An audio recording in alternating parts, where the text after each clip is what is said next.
कि उम्र के साथ लोग फ्रस्ट्रेट हो जाते हैं तो वो लोग अनाप शनाप बकते हैं, लेकिन उनका उम्र है और वो बुज़ुर्ग इंसान है। इसके लिए मैं doctor professor mister Manik Shah के स्टेटमेंट में रिएक्ट नहीं करना चाहता हूँ। सब जानते हैं कि मेरा और हमारा तिपरा मोथा का क्या आइडियोलॉजी है। और सर, और दूसरी एक बात में बोला है कि महाराज हमेशा बोलते हैं वो गरीब पार्टी है और खुद हेलीकॉप्टर लेके प्रचार में जाते हैं, तो ये पैसा कहाँ से आता है? ट्राइबल क्या पूरा ज़िंदगी भैंस में चलेगा और सिर्फ मानिक शाह ही हेलीकॉप्टर अफोर्ड कर सकता है? जब मानिक शाह हेलीकॉप्टर अफोर्ड कर सकता है तो त्रिपुरा का राजा भी अफोर्ड कर सकता है। और आपको क्या लगता है कि सिर्फ ट्राइबल ही भैंस में जाएगा या साइकिल में जाएगा? सिर्फ ट्राइबल का बच्चा ही ये नहीं कर सकता है? हम लोग कर सकते हैं। और आने वाले 10 साल में मैं ऐसा 50 तिपरासा को चांस दूंगा कि वो भी हेलीकॉप्टर क्या प्लेन में जाए, पायलट बने, लॉयर बने, जज बने, डीजी बने। क्या बोलते हैं? यही उसका सोच बताता है कि ट्राइबल को हमेशा पूरा ज़िंदगी सुअर, मुर्गी और बकरी पालना पड़ेगा और लैपटॉप किसी और के बच्चे को मिलेगा।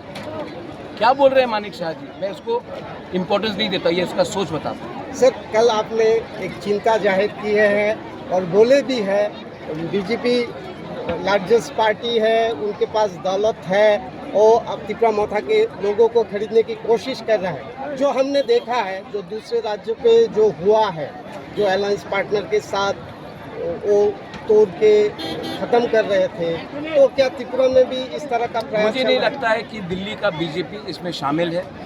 ये एक दो लोग जिसका नाम भी आपने थोड़ी देर पहले लिया है, उनका ही ये गेम प्लान है।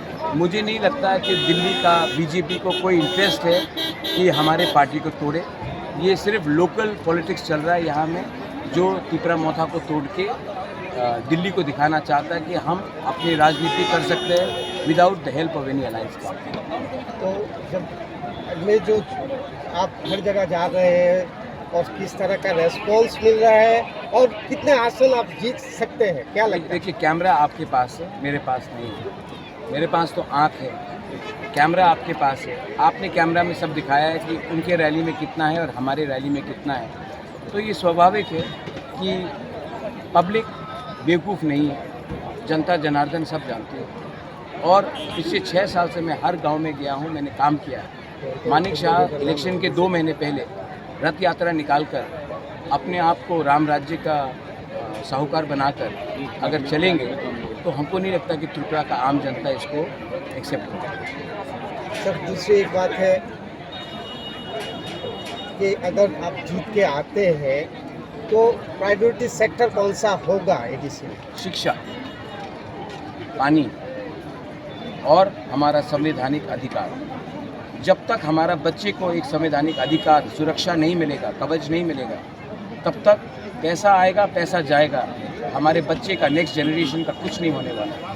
मैं उसमें कॉम्प्रोमाइज़ नहीं करने वाला। और डायरेक्ट फंडिंग और मेरा अधिकार, संवैधानिक अधिकार के अंदर डायरेक्ट फंडिंग भी आता है, संविधान के अंदर भाषा भी आता है, संविधान के अंदर भूमि का रक्षा भी आता है, संविधान के अंदर पॉलिटिकल राइट्स भी आता है, संविधान के अंदर हर चीज़ आता है जो हमें नहीं मिला है और उसको हम ले गए। Thank you.